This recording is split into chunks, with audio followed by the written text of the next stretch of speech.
Hello students, welcome you all to the another chapter of water. Okay, ಇದು 7th class NCERT ಯ 5ನೇ chapter water. Okay, so now we will discuss entirely about the water and water cycle. So firstly water cycle, ನೀವು water ಅಂದರೆ ಏನು ಗೊತ್ತು ಅದು ಹೇಳೋ ಅವಶ್ಯಕತೆ ಇಲ್ಲ. ಆ್ಯಂಡ್ ಆಲ್ಸೋ ನಿಮಗೆ ಇವಾಗ ಕಂಡೆನ್ಸೇಷನ್ ಅಂದರೆ ಏನೋ ಗೊತ್ತು, ಕ್ಲೌಡ್ ಹೆಂಗೆ ಫಾರ್ಮ್ ಆಗುತ್ತೆ ಗೊತ್ತು. ಓಕೆ, ಪ್ರೆಸಿಪಿಟೇಷನ್ ಅಂದರೆ ಏನು ಅನ್ನೋದು ಕೂಡ ನಿಮಗೆ ಗೊತ್ತು. ಸೊ ವಾಟರ್ ಸೈಕಲ್ ಅಂದರೆ ಸೊ ಈ ವಾಟರ್ ಏನು ಈ ಥರ ಇವಾಪರೇಟ್ ಆಗಿ ಮತ್ತೆ ಕಂಡೆನ್ಸ್ ಆಗಿ ಮತ್ತೆ ಮಳೆಯಾಗಿ ಬೀಳುತ್ತಲ್ಲ, ಈ ಎಂಟೈರ್ ಸೈಕಲ್ನ ನಾವು ವಾಟರ್ ಸೈಕಲ್ ಅಂತ ಹೇಳ್ತೇವೆ ಅಷ್ಟೇ, ಮತ್ತು ಬೇರೆ ಏನು ಡಿಫ್ರೆನ್ಸ್ ಇಲ್ಲ. ಸೊ ನಾವು will see the distribution of water bodies. ನಮ್ಮ ಭೂಮಿ ಮೇಲೆ ನೀರಿನ ಕೊರತೆ ಯಾಕಿದೆ ಅಂದರೆ ಇಲ್ಲಿ ನೋಡಿ, ಫ್ರೆಶ್ ವಾಟರ್ ಏನಿದೆಯಲ್ಲ, ಫ್ರೆಶ್ ವಾಟರ್ ಟೋಟಲ್ 100%ಅಲ್ಲಿ fresh water is barely 2.9 or can say it is nearly 2.7%. Okay, 97.3% is saline water. Sea ಮತ್ತು ಓಷನ್ ಅಲ್ಲಿರೋದೇ ಸಲೈನ್ ವಾಟರ್, ಇದು ಕುಡಿಯೋದಕ್ಕೆ ಯೋಗ್ಯ ಇಲ್ಲ. ಇರೋದೇ 2.7% ಫ್ರೆಶ್ ವಾಟರ್ ಇರೋದು. ಈ ಫ್ರೆಶ್ ವಾಟ್ರಲ್ಲಿ ನೋಡಿ ಐಸ್ ಕ್ಯಾಪ್ ಮಂಜುಗಡ್ಡೆ ಆಗಿರೋದು 2%, ಅದು ಯೂಸ್ ಮಾಡೋಕ್ಕಾಗಲ್ಲ. ಗ್ರೌಂಡ್ ವಾಟರ್ 0.68 ಇದೆ. ಫ್ರೆಶ್ ವಾಟರ್ ಲೇಕ್ ನೋಡಿರಿ 0.009. ಸೀಸ್ ಆ್ಯಂಡ್ ಸಾಲ್ಟ್ ಲೇಕ್ಸ್ ಇಷ್ಟಿದೆ. ಅಟ್ಮಾಸ್ಫಿಯರಲ್ಲಿ ಆ್ಯಸ್ ಅ ಮೋಡ ಆಗಿರ್ತಕ್ಕಂಥದ್ದು, ಅಟ್ಮಾಸ್ಫಿಯರ್ ವಾಟರ್ ವೇಪರ್ ಆಗಿರ್ತಕ್ಕಂಥದ್ದು, ರಿವರ್ಸ್ ಇಷ್ಟಿದೆ. So this is how this fresh water is very less available. So there is a scarcity of water. Okay, so this is the main reason.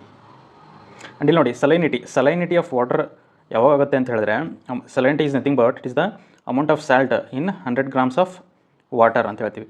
So average salinity if it is 35 parts per 1000, okay, out of 1000 parts if 35 parts is the salt content, then we call it as a saline water. Then dead sea, ಇಸ್ರೇಲಲ್ಲಿ dead sea ಅಂತಿದೆ, ಅದರದ್ದು salinity ಎಷ್ಟು ಅಂದರೆ 340 grams. ನೋಡಿ, just 35 ಇದ್ದರೆ ನಾವು ಅದನ್ನು saline water ಅಂತ ಹೇಳ್ತೀವಿ, ಇಲ್ಲಿ 340 ಗ್ರಾಮ್ಸ್ ಇದೆ. So it is called as dead C. So ಯಾಕೆಂತ ಹೇಳಿದ್ರೆ ಅದ್ರ ಕೆಳಗಡೆ ಏನು ಜೀವಿಗಳು ಬೆಳೆಯೋದಕ್ಕೆ ಆಗೋದಿಲ್ಲ. So it is a dead C ಅಂತ ಕರಿತೀವಿ. So even C swimmers can float. Okay, ನೀವು ಈಜೋದ ಬೇಡ, ಅದ್ರ ಮೇಲೆ ಬಿದ್ದರೆ ನೀವು ಫ್ಲೋಟ್ ಆಗ್ತಾ ಇರ್ತೀರಾ, ಬಿಕಾಸ್ ಅಲ್ಲಿ ಸಾಲ್ಟ್ ಜಾಸ್ತಿ ಇರುತ್ತಲ್ಲ, ಡೆನ್ಸಿಟಿ ಆಫ್ ದ ವಾಟರ್ ಜಾಸ್ತಿ ಇರುತ್ತೆ. ಸೊ ಅಲ್ಲಿ ನೀವು ಮುಳುಗೋದೇ ಇಲ್ಲ, ಹಂಗಾಗುತ್ತೆ ಅಷ್ಟೇ. So then we'll see the ocean circulation. See ocean circulation, ocean ಇದು ಇಲ್ಲಿರೋ ಓಷನ್ನು. ಸೊ ಇಲ್ಲಿ ಏನಾಗುತ್ತೆ ಅಂದರೆ ಇಲ್ಲೂ ಕೂಡ the water will be in continuous movement. Okay, ನೀವು ಸಮುದ್ರದ ದಂಡೆಗೆ ಹೋಗಿರ್ತೀರ, ಅಲ್ಲಿ ನೋಡಿ ಯಾವಾಗಲೂ ಕಂಟಿನ್ಯೂಸ್ ಮೂಮೆಂಟ್ ಇರುತ್ತೆ. Okay, it will be through the waves, ಅಲೆಗಳು.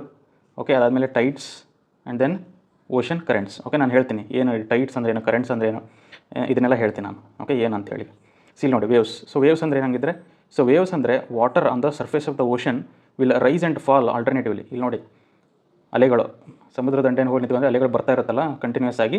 So that is called waves. So ಇಲ್ಲಿ ತುಂಬ ಸಿಂಪಲ್ ಎಕ್ಸ್ಪ್ಲೇನ್ ಕೊಟ್ಟಿದ್ದಾರೆ. If you are playing throwball, okay, beach ಮೇಲೆ ನೀವು ಥ್ರೋಬಾಲ್ ಪ್ಲೇ ಮಾಡ್ತಾ ಇದ್ದರೆ ಅದನ್ನು ಹೋಗಿ ನೀವು ನೀರಿಗೆ ಎಸೆದ್ರೆ ಆ ನೀರ ಮೇಲೆ ಬಿದ್ದಾಗ ಹೆಂಗೆ ಈ ಥರ ಫ್ಲ್ಯಾಶ್ ಆಗುತ್ತಲ್ಲ, ಸೊ ಈ ಥರದ ಆ್ಯಕ್ಷನ್ ಆಗುತ್ತೆ ಈ ವೇವ್ಸಲ್ಲಿ ಅಂತ ಹೇಳ್ತಾರೆ. So this is the waves. So ಈ ಥರದ್ದು ಇದು ವೇವ್ಸ್, ಇದು ನಾರ್ಮಲ್ ಆಗ್ತಕ್ಕಂಥ ವೇವ್ಸ್. ಕೆಲವೊಂದು ಸರಿ ಏನಾಗುತ್ತೆ ಅಂತ ಹೇಳಿದ್ರೆ ಈ ವೇವ್ಸ್ಗಳು ದೊಡ್ಡದಾಗಿ ಬರುತ್ತೆ ಬಿಕಾಸ್ ಆಫ್ ದ ಅರ್ಥಕ್ವ್ಯಾಕ್. ಕೆಳಗಡೆ ಅರ್ಥಕ್ವ್ಯಾಕ್ ಆದಾಗ, ವೋಲ್ಕ್ಯಾನಿಕ್ ಎರಪ್ಷನ್ ಆದಾಗ, ಅದರಲ್ಲೂ ಸಮುದ್ರದ ಕೆಳಗಡೆ ಆದಾಗ ಏನಾಗುತ್ತೆ ಅಂತ ಹೇಳಿದ್ರೆ ವೇವ್ಸ್ ದೊಡ್ಡದಾಗಿ ಬರೋಕ್ಕೆ ಶುರು ಆಗುತ್ತೆ. ಆ ದೊಡ್ಡ ವೇವ್ಸನ್ನು ನಾವು ಸುನಾಮಿ ಅಂತ ಕರಿತೀವಿ. ಓಕೆ, ಅತಿ ದೊಡ್ಡದಾಗಿ ವೇವ್ಸ್ ಬರೋದಕ್ಕೆ ಶುರು ಆಗುತ್ತೆ, ಅದನ್ನು ನಾವು ಸುನಾಮಿ ಅಂತ ಕರಿತೀವಿ. ಸುನಾಮಿ ಜಪನೀಸ್ ಶಬ್ದದಲ್ಲಿ ಸುನಾಮಿ ಅಂತ ಹೇಳಿದ್ರೆ ಹಾರ್ಬರ್ ವೇವ್ಸ್ ಅಂತ ಹೇಳ್ತಾರೆ. Okay, harbour waves because harbour gets destroyed whenever there is tsunami. Harbour is nothing but it is ಒಂದು ಸಮುದ್ರ ದಂಡೆ ಅಂತ ಹೇಳ್ತೀವಲ್ಲ. ಸೊ ಇದು ಸಮುದ್ರ ಅಂತ ಹೇಳಿದ್ರೆ ಇಲ್ಲಿರೋದು ಇದ್ರ ದಂಡೆ. ಓಕೆ, ಸಮುದ್ರ ದಂಡೆನ ಹಾರ್ಬರ್ ಅಂತ ಹೇಳ್ತಾರೆ. So when there is tsunami ಆದಾಗ ಈ ಹಾರ್ಬರ್ ಏನಿದೆ that will get destroyed. That is why tsunami ಅರ್ಥ ಅಂದರೆ ಹಾರ್ಬರ್ ವೇವ್ಸ್ ಅಂತ ಹೇಳಿ ಹೇಳ್ತಾರಂತೆ ಜಪಾನೀಸ್ ಶಬ್ದದಲ್ಲಿ. So then what is tides ಅಂತ ಹೇಳಿದ್ರೆ when there is rhythmic rise and fall of ocean water twice in a day is called as Tide.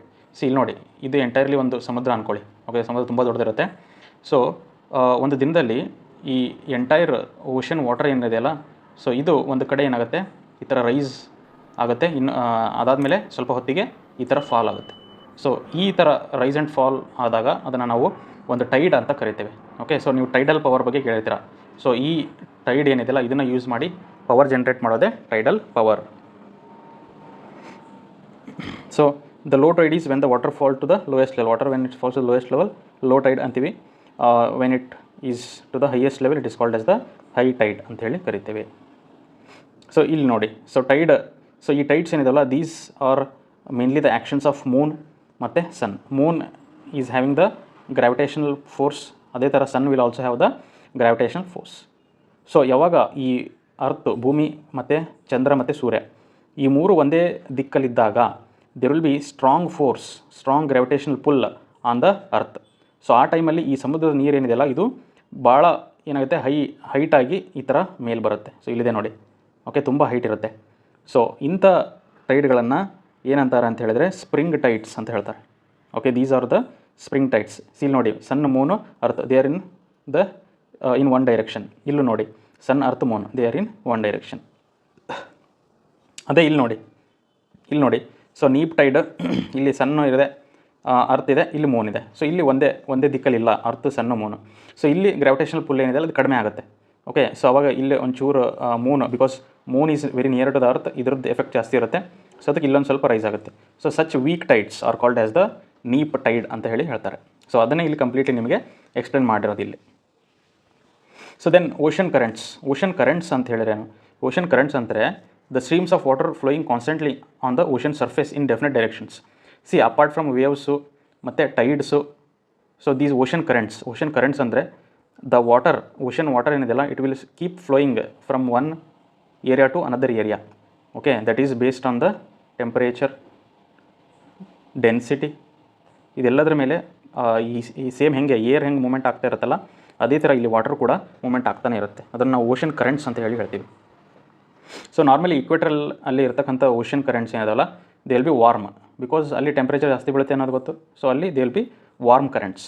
So these warm currents will flow towards the upper end. So ಇಲ್ಲಿದೆ ನೋಡಿ, ಇಲ್ಲಿ. So this is equator ಹತ್ರ ಐತೆ ನೋಡಿ, ಇದೆಲ್ಲ red colour ಇದೆಯಲ್ಲ, ಇದೆಲ್ಲ warm ocean currents. So ಇಲ್ಲಿ ಮೇಲ್ಗಡೆ ಈ ಬ್ಲೂ ಕಲರ್ ಕಾಣ್ತಾ ಇದೆಯಲ್ಲ, ಸೊ ಇದು ಕೋಲ್ಡ್ ಓಷನ್ ಕರೆಂಟ್ಸ್ ಇದೆಲ್ಲ. ಸೊ ಈ ವಾರ್ಮ್ ಓಷನ್ ಕರೆಂಟ್ಸ್ ವಾರ್ಮ್ ಆದಾಗ ಏನಾಗುತ್ತೆ, ಡೆನ್ಸಿಟಿ ಕಡಿಮೆ ಆಗುತ್ತೆ, ಇವು ಈ ಕಡೆ ಬರೋಕ್ಕೆ ಶುರು ಆಗುತ್ತೆ, ಇಲ್ಲಿಂದ ಕೋಲ್ಡ್ ಕರೆಂಟ್ ಈ ಕಡೆ ಮೂವ್ ಆಗೋದಕ್ಕೆ ಶುರು ಆಗುತ್ತೆ. ಓಕೆ, ಸೊ ಈ ಥರ ಒಂದು ಸರ್ಕ್ಯುಲೇಷನ್ನ ಅಥವಾ ಒಂದು ಕರೆಂಟನ್ನು ಇದು ಫಾರ್ಮ್ ಮಾಡುತ್ತೆ. ಆ್ಯಂಡ್ ಇಲ್ಲಿ ಇಂಪಾರ್ಟೆಂಟ್ ಏನಂದರೆ these ocean currents will also influence the temperature condition of the area. So ಇಲ್ಲಿ ನೋಡಿ, ವಾರ್ಮ್ ಓಷನ್ ಕರೆಂಟ್ ಇದೆ ಅಂದರೆ ಅದರ ಸರೌಂಡಿಂಗ್ ಈ ಏರಿಯಾ ಏನಿದೆ it will be warm, dry ಆಗಿರುತ್ತೆ. ಓಕೆ, ಸೊ ಅದೇ ಥರ ಇಲ್ಲಿ ಕೋಲ್ಡ್ ಕರೆಂಟ್ ಇದೆ ಅಂದರೆ ಇದರ surrounding area will be cold. So that is what is the meaning. So the areas where this warm and cold current will provide best fishing grounds ಅಂತ ಹೇಳಿದ್ದಾರೆ. ಅಂದರೆ ಇಲ್ಲಿದೆ ನೋಡಿ, ಇಲ್ಲಿ ಕೋಲ್ಡ್ ಕರೆಂಟು, ವಾರ್ಮ್ ಕರೆಂಟ್ ಇದೆಲ್ಲ ಮೀಟ್ ಆಗ್ತದಲ್ಲ. So ಈ meeting ground where the hot current and cold current will meet, that is a best fishing ground in the world. Okay, because ಅಲ್ಲಿ ಫಿಶ್ಗಳು ಜಾಸ್ತಿ ಕಲೆಕ್ಟ್ ಆಗ್ತವೆ. ಯಾಕೆ ಅಂತ ಹೇಳಿದ್ರೆ ಎಲ್ಲಿ cold plus warm ocean current ಎರಡು ಮೀಟ್ ಆಗ್ತವಲ್ಲ ಅಲ್ಲಿ ಜಾಸ್ತಿ ನ್ಯೂಟ್ರಿಯೆಂಟ್ಸ್ ಇರ್ತವೆ. ಆ ನ್ಯೂಟ್ರಿಯೆಂಟ್ಸ್ ಇರೋದಕ್ಕೆ ಕಾರಣ ಅಲ್ಲಿ ಜಾಸ್ತಿ ಓಷನ್ ಅಥವಾ ಸೀ ಪ್ಲ್ಯಾಂಟ್ಸ್ಗಳು ಬೆಳಿತವೆ. ಈ ಸೀ ಪ್ಲ್ಯಾಂಟ್ಸ್ ಬೆಳೆದಿದ್ದಕ್ಕೆ ಅದನ್ನು ತಿನ್ನೋದಕ್ಕೆ ಅಂತೇಳಿ ಇಲ್ಲಿ ಫಿಶಸ್ಗಳು ಬರ್ತವೆ. So that is why this is a very good ground for the fishing. Okay, such example is Japan. Okay, ಇಲ್ಲಿ ತೋರಿಸಿದಲ್ಲ ನಿಮಗೆ, ಇದು sea of Japan and eastern coast of north America. ಇಲ್ಲದೆ ನೋಡಿ, eastern coast of the north America ಇಲ್ಲಿ meet ಆಗ್ತಾವಲ್ಲ. So these are the good grounds for the fishing. Other than that ಎಲ್ಲಾದರೂ ಆಗಲಿ. ಓಕೆ, ಸೊ ಇಲ್ಲಿ ಕೂಡ there is a meeting of cold and warm currents. So they are also good fishing grounds. So apart from this where the warm and cold current meets it will also experience foggy weather. Okay, foggy ಮಂಜು ಅಂತ ಹೇಳ್ತೀವಲ್ಲ, ಮಂಜು ಬೀಳೋದು.